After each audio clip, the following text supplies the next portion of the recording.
Hello, everyone, and welcome to another episode of From the Studio. I'm your host, Corey Riggs. Happy to welcome you into our MC22 studio in Springfield, and so thankful that you're joining us once again. In this episode, we'll focus on a couple of different topics that have been at the top of the headlines in the state of Missouri. Last weekend's NFL Draft, which represented one of the few televised sports events that has captivated the nation outside of everybody watching ESPN's Chicago Bulls documentary, The Last Dance, which, by the way, is well worth a watch. We will continue to look also into the ongoing needs of Americans who have found themselves without work and worse, without a secure way to find their next meal, especially for children. We have two great guests to help us navigate both of these topics. Our first guest is the sports director of 41 Action News, the ABC affiliate in Kansas City. Mick Schaefer joins us first. Then our second guest is the CEO of Boys and Girls Clubs of Springfield. Brandy Harris will join us a little bit later to talk about their meal program as well as the statewide recognition one of her kids is receiving. If you'd like to reach out to us to give us topics or ideas or guests for the show, you can hit us up on Twitter at FromTheStudio22. We'd love to hear from you. Stay tuned. Mick Schaefer joins us from the studio after this. There are everyday actions to help prevent the spread of respiratory diseases. Wash your hands. Avoid close contact with people who are sick. Avoid touching your eyes, nose, and mouth. Stay home when you are sick. Cover your cough or sneeze. Clean and disinfect frequently touched objects with household cleaning spray. For more information, visit cdc.gov/COVID-19. This message brought to you by the National Association of Broadcasters and this station. As COVID-19 impacts our community, Metro Appliances and More continues to serve you. Although our showroom is closed, our business is open. Live chat on our website or call the store and speak to an appliance expert. Metro Appliances and More is committed to serving you safely. Even in uncertain times, Blue Current remains open to serve you. At Blue Current, almost all services can be completed from your mobile device in the safety of your own home. Visit our website for details or download our app. Blue Current is committed to building better communities together.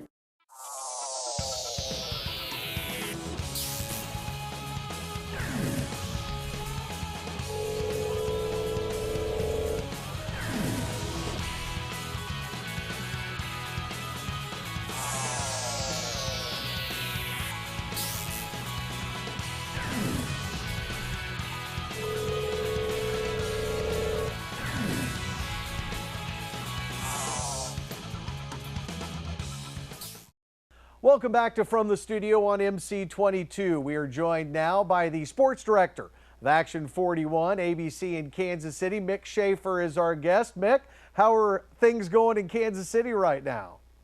They're great in KC. Playing a lot of golf. That's about the only thing that's open these days. I'm doing sports from home, so no more in studio, at least for the past month or so. It's been very little of that, so it's quite a change, as I'm sure it is for you and everybody else out there. It has been very different. One of the biggest differences may be the topic I wanted to talk to you about today, and that being the virtual NFL draft, the first NFL draft of its kind, 54 different cameras and live streams all across the country with some of the first and second round picks. I thought it went well. I wanted to get your impression of it because I think a lot of people in the media, folks like you and I, were kind of looking for that NASCAR crash moment where some team wouldn't get the pick in or anything else, but it seemed like from a technical standpoint, it went off well. I completely agree. It feels like the first few days of lockdown when I was at home and we were just learning that Zoom technology and other technologies out there to be able to communicate and to do everything possible from home. And I remember after a few days thinking, this is going a lot more smoothly than I thought. I think the same thing applied with the NFL draft. I was captivated by it, especially that first night, just how they were going to do it. Now, of course, we're in the business, and that's one of the biggest reasons why. But they said it was the most watched draft of all time. I think a lot of people were anticipating it. A lot of people were looking forward to it more than usual. I think a lot of people hung on in days 2 and 3 as well. A lot more people than normally would, just to kind of see how it went. And from what I've heard, at least from the Chiefs, they had zero issues. Seemed like very few issues technically across the league, and so I think it was a big success. In fact, we talked with Dayton Moore yesterday, and I asked him the question, how much did you pay attention to that NFL draft? And does it encourage you that, okay, the MLB draft can A, not only happen on time, B, not only go smoothly, but also C, incorporate as many rounds as possible, because they've talked recently about having just 5 rounds or 10 rounds in what's normally a 40-round MLB draft. And he said that did have a factor, that they were encouraged. So hopefully it can happen that way for Major League Baseball, NBA, and everything else as we slowly but surely get back to normal sports here. Well, as far as the draft class goes for and this does never get old to say, the defending Super Bowl champion, Kansas City Chiefs, kind of surprised maybe in the first round with the pick of Clyde Edwards-Helaire, the running back out of LSU, or does that not surprise you knowing Andy Reid and Brett Veach the way you do? A little surprising, just because Andy Reid had never taken a running back in the first round, and that really wasn't on the team's radar. They had signed Damian Williams in the offseason. But look, they loved this guy, and I think we've seen from Brett Veach drafts that if they want a guy, they're not going to be concerned about, okay, what's his round grade? Could we get this guy in the second or third round? We want him. Let's go get him. Last year they went out and they got McCole Hardman maybe a little bit earlier than they could have. Patrick Mahomes was a guy that they traded up and got at the 10th pick. A lot of people thought they were reaching on him. That turned out to be good. So you trust their eye and trust their talent. And look, after you win a Super Bowl, you could draft a sandwich and a bag of doorknobs, and I'm fine with it. Okay, you won the Super Bowl. You've earned my trust. You've earned the benefit of the doubt for at least one draft. Well, I think a lot of people were thinking defense early and often. In some cases, some people were thinking wide receiver. Chiefs turn around in the second round and take Willie Gay Jr., the linebacker out of Mississippi State. A lot of the talking heads as far as Willie Gay Jr. goes say he's got great sideline-to-sideline speed, but he'd kind of had some locker room issues, some off-the-field issues. You think with the culture that Kansas City has right now, that's the type of thing you can maybe reach out and take a chance on somebody like a Willie Gay Jr.? Absolutely. I mean, Andy Reid, he's never shied away from bringing in a red flag, right? And sometimes it's burned him. Kareem Hunt is a case where it burned the Chiefs, but there are far more success stories, and I love this second-round pick. I think Willie Gay can be a contributor immediately and a star eventually. The guy is a freak athletically. If it weren't for Isaiah Simmons from Kansas City, by the way, Olathe to be exact, if it weren't for Isaiah Simmons, Willie Gay would have been the defensive athletic freak of the draft, a 4'4", 40 playing linebacker. What he can do, athletically in the cone drills and jumping and all that really stood out as well. He's a guy that didn't play a whole lot his last year at Mississippi State for academic reasons. Which, look, there's no tests in the NFL. It's not like in school. He did punch his quarterback. I would say no more punching of the quarterback, Willie Gay. Don't think there's any chance that'll happen in this locker room. Yeah, that's a quickest way out right there. But look, I think his last 7 or 8 games, he had either a forced fumble, a fumble recovery, or an interception. The guy makes big plays, and so I'm excited. I love the first 2 picks of this draft for Kansas City, but I think Willie Gay's my favorite. After that, the Chiefs pick up an offensive lineman from TCU, Lucas Niang. Then they go all defense after that with the defensive back out of La Tech, L'Jarius Sneed. And then Mike Dana, the defensive end out of Michigan. I find him interesting. His numbers at Central Michigan were off the charts. He graded out much higher there, but then he grad transferred to Michigan, didn't see the field as much. What do you think the expectation is on Dennis? He kind of a project there with it being a later round pick?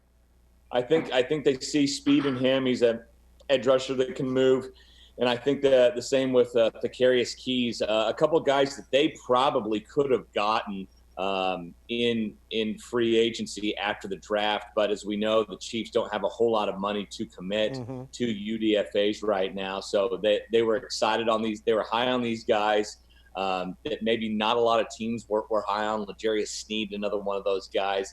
And so again, they went out and they got them. And yeah, I think Dana might be a little bit of a project once you get that 5th round and lower. It's tough to count on production, especially right away from those guys. So I think there is a little bit of that project dynamic with a couple of those guys. And then they brought in some interesting guys in after the draft that are UDFAs. But look, Veach had a great draft last year. All but one player in his draft contributed on that Super Bowl team last year. Kind of a down draft his first year. It was a big part of bringing in Patrick Mahomes in 2017. And look, time will always tell. But I think there are 2 starters right away in this draft and a 3rd in Snead that will help the Chiefs very, very early. And this is the Kansas City Chiefs team that brings back 20 of their 22 starters on the offense and defensive side of the ball. All that was good news. Maybe some not so good news now this week with the departure of Dustin Colquitt. 15 years, a stalwart leader on the special teams for the Kansas City Chiefs. He got his release. I'm sure you had some thoughts this week on the release of Dustin Colquitt. Absolutely. Look, it's part of the game. It's part of the business. It happens all the time. But Colquitt is an absolute all-timer in Kansas City, on and off the field. You hear that all the time, and it's true. But I've never seen. Let me think. I don't know if I've ever seen an athlete in Kansas City that had matched his on-field terrific, great production with what he's done off the field. He's a terrific human being. He's done so much for the community. He's been around for 15 years, and look, he signed a contract that was great at the time, but in the end, it was a punter making $2 million a year on a team that's going to have to find about $200 million to sign their quarterback, and they're saving money at all costs. And so I hated to see him go. I was thrilled, though. His last game was a Super Bowl win, right? And I was able to talk to him on the field live on the air right after that win down in Miami, and that was a kind of a highlight for me of that week. Just talking to him, he's such a thoughtful interview and just a great guy, great human being, and by the way, one of the best punters in NFL history as well. Most games played by any Chief ever. 3rd most punts inside the 20 of any punter ever. And I think he's still got more in him. I wouldn't be surprised if he latches on with somebody else. Yeah, I wouldn't be surprised if somebody doesn't pick him up over the course of the offseason, and I won't be surprised down the road when the Chiefs announce the date to put his name in the Ring of Honor. It'll be a well-deserving honor for somebody that did so much for the team and the community. Mick, I'm out of time, man. I thank you so much for your insight on the Chiefs and the draft. We'll do this again soon, all right? I appreciate it, Corey. Anytime. All right, Mick Schaefer, everybody. Give him a follow on Twitter at Mick Schaefer. He may have missed his calling as a stand-up comedian. It's one of the most entertaining follows you'll have on Twitter. We'll be back with more from the studio after this.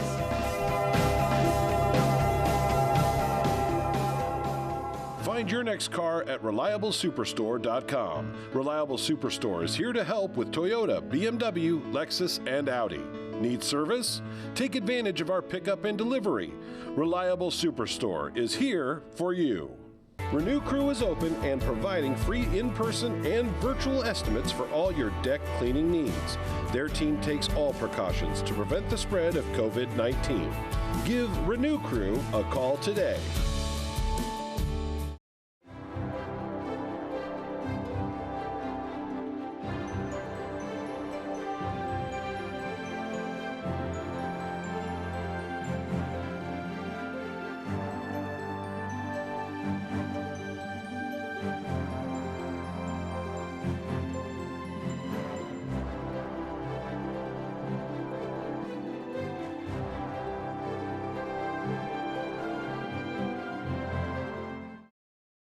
Welcome back to From the Studio, everybody. Corey Riggs here with you on MC22, now joined by the CEO of the Boys and Girls Clubs of Springfield, Brandy Harris.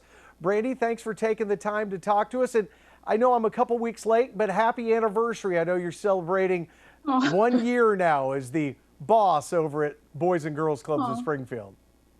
Yeah, okay, thank you so much. Yes, April 1st was my 1 year anniversary, and I didn't really expect to be celebrating it like this, but I'm very grateful to be the leader of Boys and Girls Club, and I'm grateful for every opportunity that's happened over the last year. And thank you for remembering that, Corey, and thank you for having me. So. We're happy to do it. Well, let's talk about what's been going on at the Boys and Girls Club. Obviously, COVID-19, the coronavirus, has changed the landscape of the world that we lived in. Your organization caters to thousands of kids across the city of Springfield on a daily basis. Then all of a sudden, the pandemic starts. All of a sudden, sporting events cancel, schools cancel, and then you all are told to close your doors, obviously, for the safety of the community. Tell me what your initial reaction to those stay-at-home orders was like. Yeah.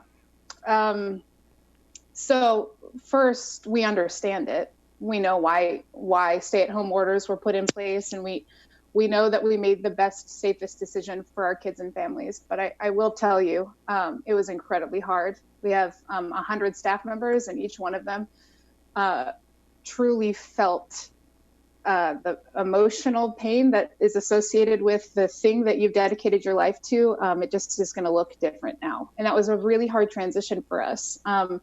But what I will say is that things look and feel very different now, but our mission remains the same. So we still have a responsibility to this community to meet the needs of our kids and families, and we're still doing that, and we had to shift very quickly. So March 18th, we closed our doors, and on March 19th, we started our new operation.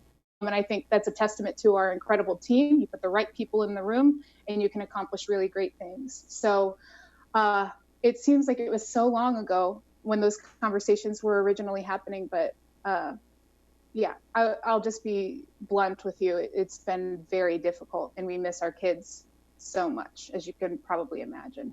I totally understand that. I say it's no different for a lot of other businesses and organizations. I say we have a crew here of workers that we don't get to see anymore, that I would just desperately like to see, to talk to put back to work, but I'm unable to do that currently. You, however, though, you and your leadership team, you have a mission. You didn't fold up your tents and go home and say, we're just going to go watch stuff on our DVRs and catch up on Netflix. You kept serving these kids. Talk to me about the programs that you rolled out in the wake of the coronavirus pandemic. Yeah, so our operation has shifted, obviously, but we knew that there were some things that we could absolutely address and things that we could absolutely implement to benefit the community. So we couldn't physically have kids in our buildings, but what could we do? The first was we need to address the hunger piece, especially at the very beginning of the stay-at-home order, the very beginning of things shutting down.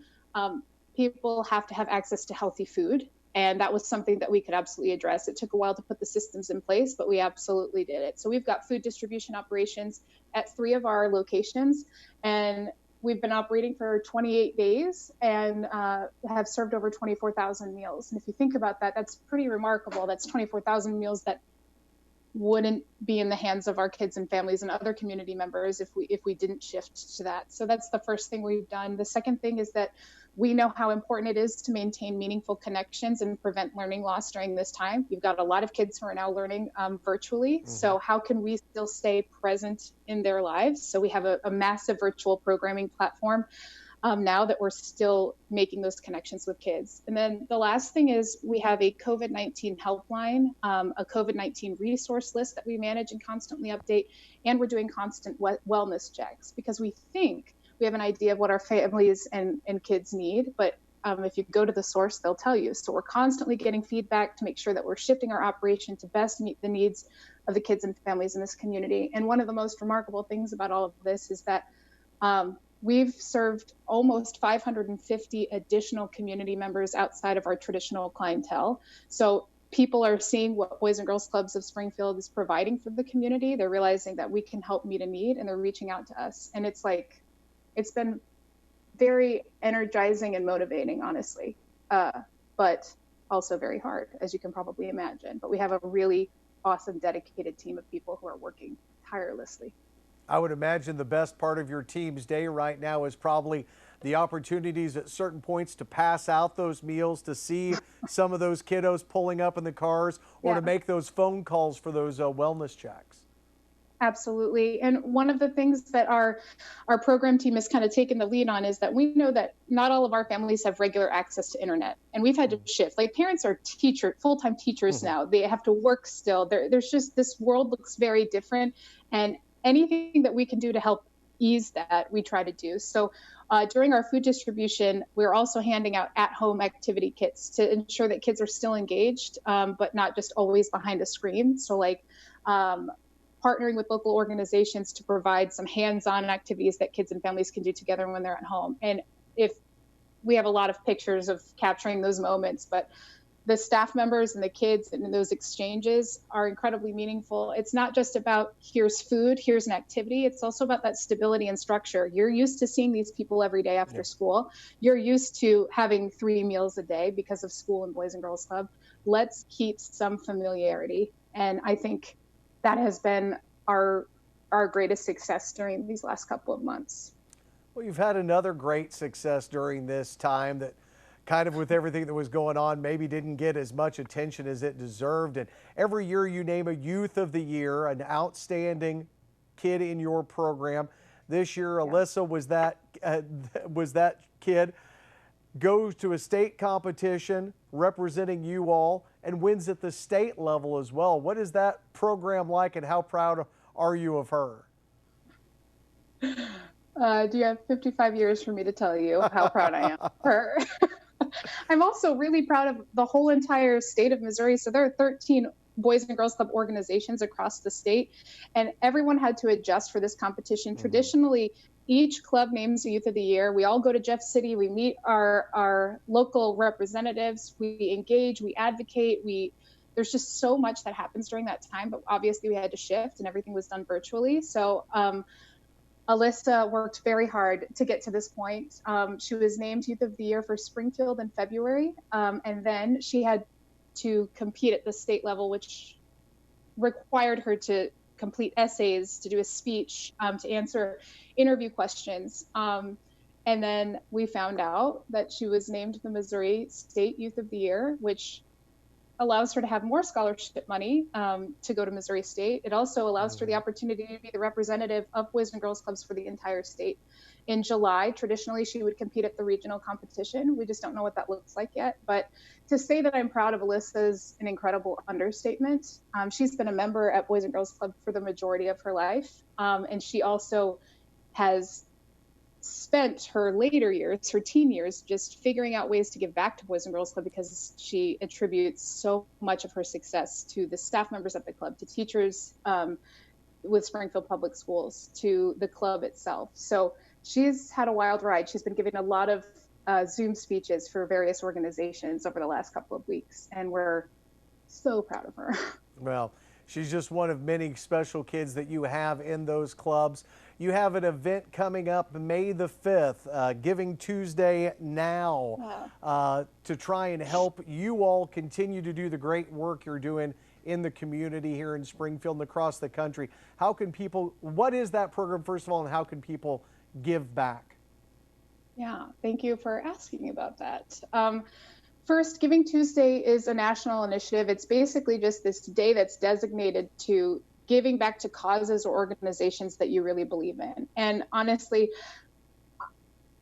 COVID-19 is hard for all of us, right? No one is exempt from its power. But I will say, I would not want to go through any of this in any other community than Springfield. I will tell you, I feel like this community has really stepped up to help people and to help organizations like Boys and Girls Club to meet the needs of families in the Springfield area. And I'm so proud of this city. So they've been giving back over the last couple of months and the last 81 years to Boys and Girls Club. But this day is specifically designated to our campaign for Giving Tuesday, which is Hope is Not Canceled. So things are canceled all across the country. But for us, we want to show this community that hope in our operation, none of that goes away. It just looks different. So we're trying to raise $5,000 to continue our food distribution, to continue our virtual programming platform, to continue doing what we're doing now, but then also help us start preparing for a phase 1 opening. And that requires a lot. So if you just think about what a new opening looks like, there are new cleaning requirements, there are new staffing ratios. So many things change. And a lot of that stuff takes money, obviously. So that's what our campaign is about. And all day next Tuesday, we'll be releasing videos from club kids, from parents, from donors, from board members, from yours truly, about what hope means to them and why the Boys and Girls Club helps people be hopeful. So I'm really excited about it, and hopefully you have it on your heart to give to Boys and Girls Clubs of Springfield so we can continue our COVID response plan. It is a cause and an organization worth giving to. Brandy Harris, thank you so much for your time today. Tell your team to keep up the good work. I will, absolutely. And you guys too. I enjoy watching all of these, and I appreciate how you guys have adapted. And always thank you for your support. You've been supporters of Boys and Girls Clubs for a very long time, and none of that has changed during this. So I'm just very grateful. Thank you. We will continue to do so. Brandy Harris is our guest. We'll come back and wrap up from the studio after this.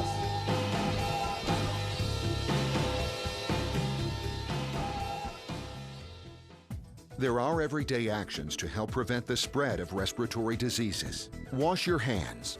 Avoid close contact with people who are sick.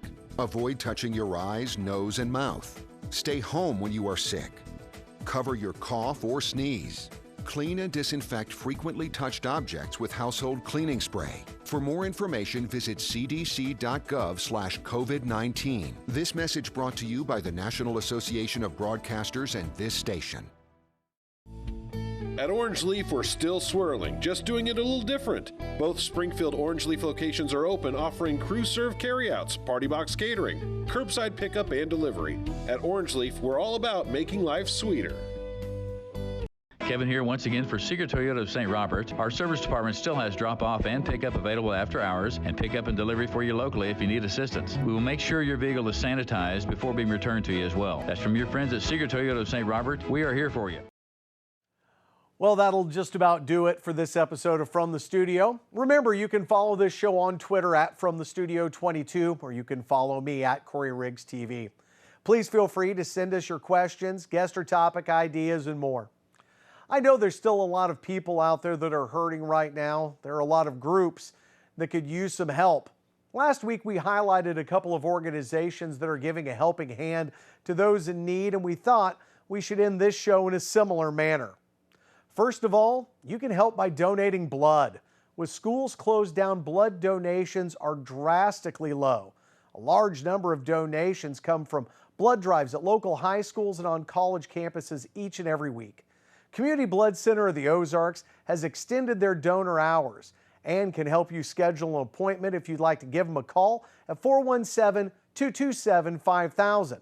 Or you can go online to cbco.org and use their Donor Quick Pass option. Or you can donate to a nationwide effort that is working to get protective gear, or PPE, in the hands of those frontline medical workers who need it most. Direct Relief is working in overdrive during the COVID-19 crisis, and they could use your help also. You can donate to them online at directrelief.org. The donation link is right there on the front page of their website. A big thank you goes out to our guest today, Mick Schaefer from Action 41 News in Kansas City, and Brandy Harris from the Boys and Girls Clubs of Springfield. Until next time, for our MC22 crew, I'm Corey Riggs saying so long from the studio.